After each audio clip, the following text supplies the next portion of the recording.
Hello students, आज से हम स्टार्ट करने वाले हैं हमारा BSc first year analytical chemistry में यूनिट नंबर 6, जिसका नाम है स्पेक्ट्रल टेक्निक फॉर एनालिसिस, जिसके अंदर हम स्पेक्ट्रोस्कोपी को स्टडी करेंगे। यहाँ पर हम ultraviolet, visible and IR 3 type के स्पेक्ट्रोस्कोपी के टॉपिक पढ़ेंगे। थोड़ी डिफरेंट यूनिट है, इस टाइप की यूनिट आपने 11th या 12th में नहीं देखी होगी, इसलिए आपके लिए ये सेशन बहुत ही इंपॉर्टेंट होने वाला है, तो आपको एक भी वीडियो को स्किप नहीं करना है। आज का हमारा टॉपिक है अल्ट्रावायलेट विजिबल स्पेक्ट्रोस्कोपी। तो बिना देर के स्टार्ट करते हैं।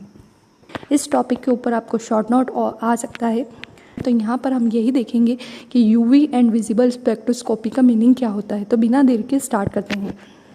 थ्योरी में लिखा है, according to spectroscopy visible radiation behave like UV radiation, so both of them are studied together. यहाँ पर लिखा हुआ है कि visible radiation and UV radiation जो होती है उनका बिहेवियर सेम होता है, इसलिए इन दोनों को साथ साथ में स्टडी किया जाता है ना, क्योंकि आपको हेडिंग में दिख रहा है कि दोनों के नाम साथ में लिखे हुए हैं, यूवी यानी अल्ट्रावायलेट एंड विजिबल रेडिएशन।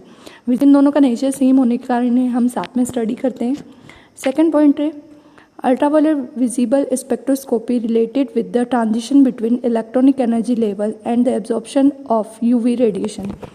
अब ये जो स्पेक्ट्रोस्कोपी होती है इसके अंदर ट्रांजिशन होता है। ट्रांजिशन दैट मीन्स यहाँ पर 2 लेवल होते हैं, ये होता है आपका लोअर एनर्जी लेवल और ये होता है आपका हायर एनर्जी लेवल। यहाँ पर आपका इलेक्ट्रॉन लोअर एनर्जी लेवल से हायर एनर्जी लेवल में ट्रांजिस्ट करता है, यानी लोअर स्टेट से हायर स्टेट पे जाता है, इसे बोलते हैं हम ट्रांजिशन। तो ये वाली जो स्पेक्ट्रोस्कोपी होती है अल्ट्रावायलेट और विजिबल, इसके अंदर इलेक्ट्रॉनिक ट्रांजिशन होता है, साथ में एब्जॉर्प्शन ऑफ यूवी रेडिएशन यानी यूवी रेडिएशन का एब्जॉर्प्शन भी होता है। नेक्स्ट पॉइंट है, electronic transition require about 1.0 to 10 electron volt energy. This energy is obtain only from visible and ultraviolet radiation.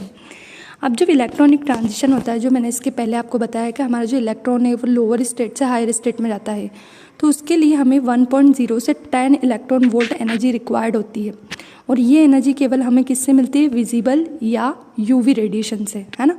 तो इलेक्ट्रॉनिक ट्रांजिशन को हम यूवी एंड विजिबल के अंदर स्टडी करते हैं। क्यों? क्योंकि ये जो एनर्जी है ये हमें इससे ही मिलती है। नेक्स्ट है, the energy thus absorbed appear as a complex spectrum consisting of a broad absorption band called electronic band spectra. अब इसमें लिखा है कि जब हमारी यूवी रेडिएशन एब्जॉर्ब होती है ना, तो उससे एक स्पेक्ट्रा बनता है जिसे हम इलेक्ट्रॉनिक बैंड स्पेक्ट्रा बोलते हैं, है ना। जब हमारी रेडिएशन एब्जॉर्ब हुई तो उससे हमें कंप्यूटर में इस तरह से ब्रॉड बैंड दिखाई देते हैं, ये होते हैं आपके ब्रॉड बैंड, जिसे हम बोलते हैं इलेक्ट्रॉनिक बैंड स्पेक्ट्रा। इन्हीं स्पेक्ट्रा को हम कंप्यूटर के अंदर स्टडी करते हैं। आगे लिखा है, the region of UV radiation about 200 nanometer is very important for organic chemistry. 200 nanometer का जो रेंज होता है वो यूवी रेडिएशन में ऑर्गेनिक केमिस्ट्री के लिए बहुत ही इंपॉर्टेंट है, यानी इस रेंज पर हम किसी भी ऑर्गेनिक कंपाउंड की स्टडी कर सकते हैं। आगे लिखा है, choosing the right solvent is essential for preparing a solution of the sample to study the spectra. अब याद रखना, जब भी स्पेक्ट्रोस्कोपी स्टडी की जाती है तो हमें एक सैंपल मिलता है ना, ये मैंने आप लोगों को एक सैंपल दिया। इस सैंपल से जब आपको प्रैक्टिकल करना है तो इसमें आपको कुछ सॉल्वेंट मिलाना पड़ेगा, है ना। ये रहा आपका सॉल्वेंट, ये आपका सैंपल है, इस सैंपल को आप किस में मिलाएंगे, सॉल्वेंट के अंदर।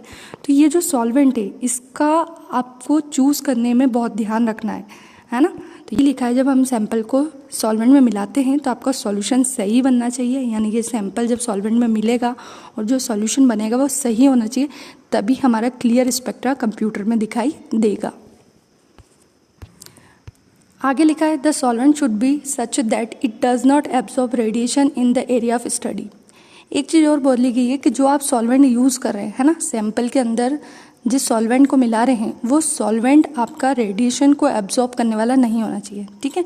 ये जो सॉल्वेंट हमने लिया है, और तो ये वाला जो सॉल्वेंट है ये आपका रेडिएशन को एब्जॉर्ब करने वाला नहीं होना चाहिए, क्लियर। तभी हमारा जो सैंपल है इसका स्पेक्ट्रा हमें सही से दिखाई देगा। इसके बाद कुछ सॉल्वेंट के नाम, उनकी वेवलेंथ दे रखी है। वाटर की वेवलेंथ है 191 nanometer, methanol 203, ethanol 204, ether 215, chloroform 237, carbon tetrachloride 57 nanometer, ठीक है। तो ये कुछ सॉल्वेंट दे रखे हैं और ये उनकी वेवलेंथ गिवन है, ये आपको ध्यान रखनी है, टेबल आपको एग्जाम में ज़रूर बनानी है। लास्ट में लिखा है usually 95% pure water is use for the ultraviolet region and for the visible region. Mostly देखो, मोस्टली है ना 95% प्योर वाटर का यूज़ हम अल्ट्रावायलेट और विजिबल स्पेक्ट्रोस्कोपी में करते हैं। इन सॉल्वेंट का भी यूज़ करते हैं लेकिन कम किया जाता है। ज़्यादातर हम वाटर 95% प्योर वाटर का यूज़ सॉल्वेंट को बनाने में करते हैं ताकि हमें स्पेक्ट्रा क्लियर दिखाई दे। तो ये था आज का हमारा important topic ultraviolet and visible spectroscopy. I hope आप लोगों को क्लियर हो गया होगा। इसी तरह से हम और भी इंपॉर्टेंट क्वेश्चन इस यूनिट का डिस्कस करेंगे। तो अगर आपको वीडियो पसंद आया तो लाइक करें, सब्सक्राइब करें, शेयर करना ना भूलें ताकि नेक्स्ट टॉपिक आपको समय पर मिल सके। Thank you.